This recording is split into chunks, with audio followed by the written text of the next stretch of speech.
Hi hello ನಮಸ್ಕಾರ. ನಾನು ಇವತ್ತು ಮಟನ್ ಕರಿ ಮಾಡ್ತಾಯಿದ್ದೀನಿ. ಅದು ಹೇಗೆ ಮಾಡೋದು ಅಂತ ನೋಡೋಣ. ಈಗ ನಾನು ಸ್ಟವ್ ಅಂಟಿಸಿ ಬಾಣಲಿ ಇಟ್ಟಿದ್ದೀನಿ. ಬಾಣಲಿಗೆ 2 ಸ್ಪೂನ್ ಆಗೋಷ್ಟು ಎಣ್ಣೆ ಹಾಕ್ಕೊಳ್ತಾ ಇದ್ದೀನಿ. ಮಸಾಲೆ ಹುರ್ಕೋಬೇಕು. ಮಟನ್ ಸಾಂಬಾರಿಗೆ ಸ್ವಲ್ಪ ಮಸಾಲೆ ಹುರ್ಕೊಂಡ್ರೆ ತುಂಬ ಚೆನ್ನಾಗಿರುತ್ತೆ. ಎಣ್ಣೆ ಬಿಸಿಯಾಗಿದೆ. ನಾನು ಒಂದು ದೊಡ್ಡ ಈರುಳ್ಳಿ ಈ ಥರ ಸಿಪ್ಪೆ ತೆಗೆದ್ಬಿಟ್ಟು ಕಟ್ ಮಾಡ್ಕೊಂಡಿದ್ದೀನಿ. ಅದು ಹಾಕ್ಕೊಳ್ತಾ ಇದ್ದೀನಿ. ಗಡ್ಡೆಯಷ್ಟು ಬೆಳ್ಳುಳ್ಳಿ ತಗೊಂಡಿದ್ದೀನಿ, ಸುಲ್ಕೊಂಡಿದ್ದೀನಿ, ಇದು ಹಾಕ್ಕೊಳ್ತಾ ಇದ್ದೀನಿ. ಇದಕ್ಕೆ 1 ಇಂಚಷ್ಟು ಶುಂಠಿ ಹಾಕ್ಕೊಳ್ತಾ ಇದ್ದೀನಿ. ಒಂದು 3 ಮೆಣಸಿನ್ಕಾಯಿ ಹಾಕ್ಕೊಳ್ತಾ ಇದ್ದೀನಿ. ಇದೆಲ್ಲ ಚೆನ್ನಾಗಿ ಫ್ರೈ ಮಾಡ್ಕೋಬೇಕು. ಇದಕ್ಕೆ 10 ಮೆಣಸಿನ್ಕಾಳು ಹಾಕ್ಕೊಳ್ತಾ ಇದ್ದೀನಿ. ಒಂದು 7-8 ಎಲೆ ಕರಿಬೇವು ಸೊಪ್ಪು ಹಾಕ್ಕೊಳ್ತಾ ಇದ್ದೀನಿ. ಫ್ಲೇಮು ಮೀಡಿಯಮ್ ಇಟ್ಕೊಳ್ಳೋಣ. ಇದಕ್ಕೆ 2 ಪೀಸ್ ಆಗುವಷ್ಟು ಚಕ್ಕೆ ಹಾಕ್ಕೊಳ್ತಾ ಇದ್ದೀನಿ. ಈ ಥರ 4 ಲವಂಗ ಹಾಕ್ಕೊಳ್ತಾ ಇದ್ದೀನಿ. ಇದೆಲ್ಲ ಫ್ರೈ ಮಾಡ್ಕೊಳ್ಳೋಣ.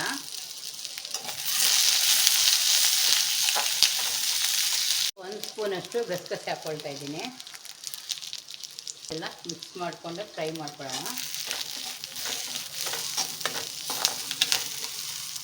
1/4 ಸ್ಪೂನ್ ಆಗುವಷ್ಟು ಅರಿಶಿನ ಪುಡಿ ಹಾಕ್ಕೊಳ್ತಾ ಇದ್ದೀನಿ. ಈರುಳ್ಳಿ, ಬೆಳ್ಳುಳ್ಳಿ, ಶುಂಠಿ, ಮೆಣಸಿನ್ಕಾಯಿ ಎಲ್ಲ ಚೆನ್ನಾಗಿ ಫ್ರೈ ಆಗಿದೆ. ನಾನು ಸ್ಟವ್ ಆಫ್ ಮಾಡ್ತಾ ಇದ್ದೀನಿ. ನಾನು ಇದಕ್ಕೆ 1 ಸ್ಪೂನ್ ಆಗುವಷ್ಟು ಧನಿಯಾ ಪುಡಿ ಹಾಕ್ಕೊಳ್ತಾ ಇದ್ದೀನಿ.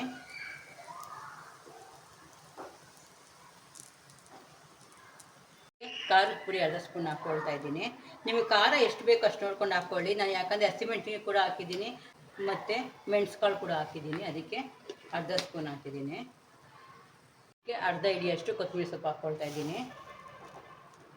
ನಾನು 3/4 ಕಪ್ ಆಗುವಷ್ಟು ಕಾಯಿ ಚೂರು ತಗೊಂಡಿದ್ದೀನಿ, ಅದು ಹಾಕ್ಕೊಳ್ತಾ ಇದ್ದೀನಿ. ನಾನು 1-2 ಚಿಕ್ಕ ಸೈಜು ನಾಟಿ ಟೊಮೆಟೊ ತಗೊಂಡಿದ್ದೀನಿ, ಅದು ಹಾಕ್ಕೊಳ್ತಾ ಇದ್ದೀನಿ. ಇದು ಮಸಾಲೆ ಎಲ್ಲ ತಣ್ಣಗಾದ್ಮೇಲೆ ರುಬ್ಕೊಂಡು ಬರ್ತೀನಿ ನನಗೆ. ಅಷ್ಟರಲ್ಲಿ ಮಟನ್ ಹುರ್ಕೊಳ್ಳೋಣ. ನಾನು ಸ್ಟವ್ ಅಂಟಿಸಿ ಕುಕ್ಕರ್ ಇಟ್ಟಿದ್ದೀನಿ. 3 ಸ್ಪೂನ್ ಆಗೋಷ್ಟು ಎಣ್ಣೆ ಹಾಕ್ಕೊಳ್ತಾ ಇದ್ದೀನಿ.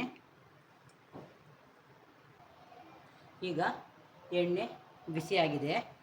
ನಾನು ಇದೊಂದು ಚಿಕ್ಕ ಸೈಜ್ ಈರುಳ್ಳಿ ತಗೊಂಡು ಈ ಥರ ಸಣ್ಣ ಕಟ್ ಮಾಡ್ಕೊಂಡಿದ್ದೀನಿ, ಇದು ಹಾಕ್ಕೊಳ್ತಾ ಇದ್ದೀನಿ ಎಣ್ಣೆಗೆ. ಸ್ವಲ್ಪ ಕೆಂಬಣ್ಣಗೆ ಕುತ್ಕೊಳ್ಳೋಣ ಈರುಳ್ಳಿ. ಈಗ ಈರುಳ್ಳಿ ಕೆಂಬಣ್ಣಗೆ ಬಂದಿದೆ. ನಾನು ಅರ್ಧ kg ಮಟನ್ ತೊಗೊಂಡಿದ್ದೀನಿ. ಮಟನ್ನು ಇದಕ್ಕೆ ಹಾಕ್ಕೊಳ್ತಾ ಇದ್ದೀನಿ. ಈಗ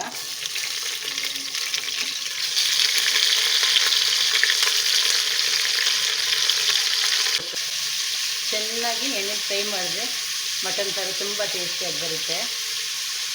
ಫ್ಲೇಮಲ್ಲಿ ಇಟ್ಟು ಚೆನ್ನಾಗಿ ಮಟನ್ ಫ್ರೈ ಮಾಡ್ಕೊಳ್ಳೋಣ. ಕೆಂಬಣ್ಣ ಬರೋವರೆಗೂ ಮಟನ್ನು ಚೆನ್ನಾಗಿ ಫ್ರೈ ಮಾಡ್ಕೊಳ್ಳೋಣ.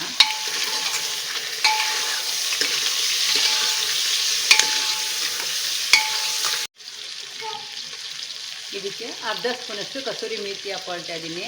ಕಸೂರಿ ಮೆಥಿ ಇದರಲ್ಲೇ ಫ್ರೈ ಆದರೆ ಚೆನ್ನಾಗಿರುತ್ತೆ. ನಾನೆಲ್ಲ ಮಿಕ್ಸ್ ಮಾಡ್ಕೊಳ್ತಾ ಇದ್ದೀನಿ.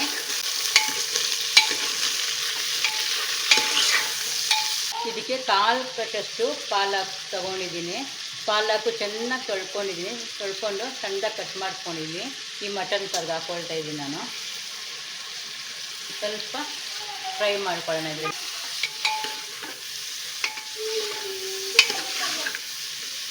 ಮಟನ್ ಎಷ್ಟು ಫ್ರೈ ಆಗುತ್ತೋ ಅಷ್ಟು ಸಾರು ಟೇಸ್ಟಿಯಾಗಿರುತ್ತೆ. ಈಗ ನಾನು ಇದಕ್ಕೆ 2 ಆಲೂಗಡ್ಡೆ ಹಾಕ್ಕೊಳ್ತಾ ಇದ್ದೀನಿ. ನಾನು ಮೇಲೆ ಸಿಪ್ಪೆ ತೆಗೆದಿಲ್ಲ, ಹಾಗೆ ಹಾಕ್ಕೊಳ್ತಾ ಇದ್ದೀನಿ ಆಲೂಗಡ್ಡೆ. 4 ಪೀಸ್ ಮಾಡ್ಕೊಂಡಿದ್ದೀನಿ. ಸಿಪ್ಪೆ ತೆಗಿಬಾರ್ದು ಆಲೂಗಡ್ಡೆ, ಆವಾಗಲೇ ತುಂಬ ಟೇಸ್ಟಿಯಾಗಿ ಬರುತ್ತೆ ಸಾರು. ಇವಾಗ ಮಸಾಲೆ ನುಣ್ಣಗೆ ರುಬ್ಕೊಂಡ್ಬಂದಿದ್ದೀನಿ. ಈ ಮಸಾಲೆ ಇದಕ್ಕೆ ಹಾಕ್ಕೊಳ್ತಾ ಇದ್ದೀನಿ.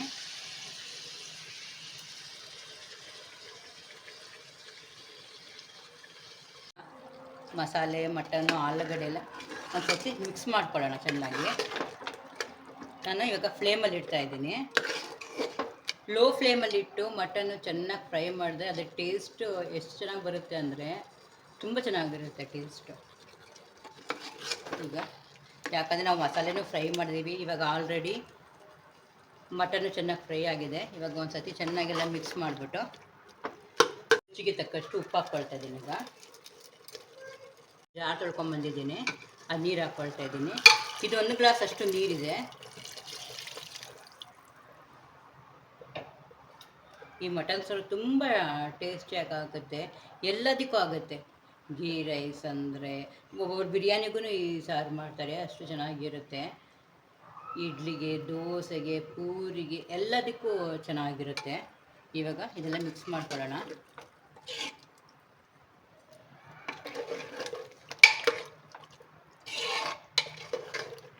ಒಬ್ಬೊಬ್ರು ಮಟನ್ ಸಾರು ಗಟ್ಟಿಯಾಗಿ ತಿನ್ನೋಕ್ಕೆ ಇಷ್ಟಪಡ್ತಾರೆ, ಒಬ್ಬೊಬ್ಬರು ನೀರಾಗಿ ತಿನ್ನೋಕ್ಕೆ ಇಷ್ಟಪಡ್ತಾರೆ. ನೋಡಿಕೊಂಡ್ರೆ ನಿಮ್ಗೆ ಎಷ್ಟು ನೀರು ಬೇಕು ಅಷ್ಟು ಅಡ್ಜಸ್ಟ್ ಮಾಡ್ಕೊಳ್ಳಿ. ಇದಕ್ಕೆ 1 ಗ್ಲಾಸ್ ಅಷ್ಟು ನೀರು ಹಾಕ್ಕೊಳ್ತಾ ಇದ್ದೀನಿ.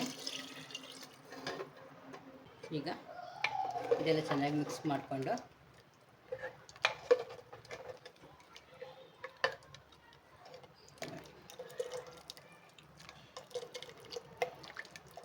ಈ ಥರ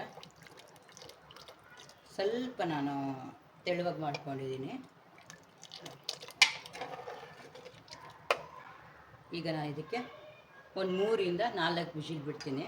ಮಟನ್ನು ಎಳೆದೇನೆ ಇದು, ಒಂದು 3 ವಿಷಿಗೆಲ್ಲ ಆಗಿಬಿಡುತ್ತೆ. ಇವಾಗ ಕುಕ್ಕರ್ ಮುಚ್ಚಳ ಮುಚ್ಚಿ ಒಂದು 3 ವಿಷಿಲ್ ಬಿಡ್ತೀನಿ.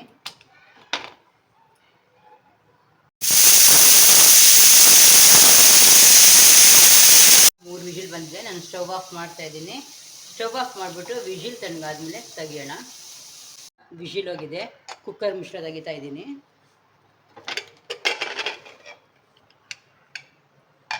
ಘಮ ಘಮ ಸ್ಮೆಲ್ ಹೊಡಿತಾ ಇದೆ. ಈಗ ನಾನು ತಿರ್ಗಾ ಸ್ಟವ್ ಅಂಟಿಸ್ತೀನಿ. ಸ್ಟವ್ ಅಂಟಿಸಿ ಅರ್ಧ ಸ್ಪೂನಷ್ಟು ಮಟನ್ ಮಸಾಲ ಹಾಕ್ಕೊಳ್ತಾ ಇದ್ದೀನಿ. ಸ್ವಲ್ಪ ಕೊತ್ತಂಬರಿ ಸೊಪ್ಪು ಸಣ್ಣ ಕಟ್ ಮಾಡ್ಕೊಂಡಿದ್ದೀನಿ, ಅದ್ರ ಮೇಲೆ ಹಾಕ್ಕೊಡ್ತೀನಿ ಹಿಂಗೆ. ಈಗ ಇದೆಲ್ಲ ಮಿಕ್ಸ್ ಮಾಡಿಬಿಟ್ಟು ಒಂದು 2 ನಿಮಿಷ ಕುದೀಲಿ ಸಾರು. ಈಗ ಮಟನ್ ಎಲ್ಲ ಆಲ್ರೆಡಿ ಬೆಂದೋಗ್ಬಿಟ್ಟಿದೆ, ಬೆಂದೋಗ್ಬಿಟ್ಟಿದೆ ನೋಡಿ. ಯಾವಾಗಲೂ ಕುಕ್ಕರ್ ತೆಗೆದ ತಕ್ಷಣ ಒಂದು 2 ನಿಮಿಷ ಕುದಿಸ್ಬೇಕು, ಆವಾಗ ಟೇಸ್ಟು ಚೆನ್ನಾಗಿರುತ್ತೆ.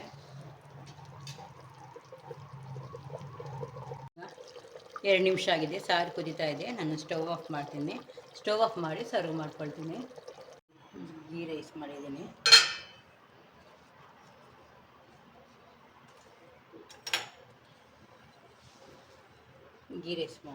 ಮತ್ತು ಮಟನ್ ಸಾರು.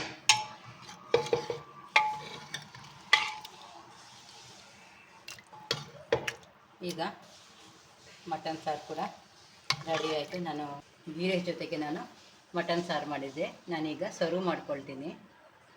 ಮಟನ್ ಕರಿ ಗೀ ರೈಸ್ ಜೊತೆ ಸರ್ವ್ ಮಾಡ್ಕೊಂಡಿದ್ದೀನಿ.